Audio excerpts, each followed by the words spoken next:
సూత్రము దేవా, సూత్రము తండ్రి, పరిశుద్ధుడు, ప్రేమగల తండ్రి, నీకే సూత్రాలయ, దయగల తండ్రి, నీకే సూత్రాలయ.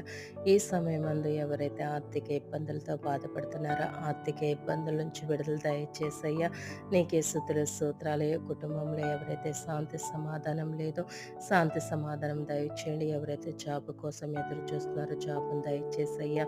నీకే సూత్రాలయ. ఎవరైతే వివాహం కోసం ఎదురు చూస్తున్నారో, పరిశుద్ధ వివాహాలు జరగడానికి కూడా నీ కృపను దయచేయండి. వివాహం అయ్యి గర్భఫలం లేని వారికి గర్భఫలం దయచేయండి. గర్భంతో ఉన్న వారికి సులువైన కాన్పును దయచేయండి. బిడ్డలిచ్చిన వారికి తల్లి బిడ్డలకు సంపూర్ణ ఆరోగ్యం దయచేయండి. బలహీనలను జ్ఞాపకం చేసుకునే పూర్తి స్వస్థత, సంపూర్ణ ఆరోగ్యం దయచేయండి. ఎవరైతే నా తండ్రి సమస్యలతోని, వేదలతోని నా తండ్రి ప్రభువా బాధపడుతున్న ప్రతి ఒక్క సమస్య నుంచి విడుదల దయచేయండి.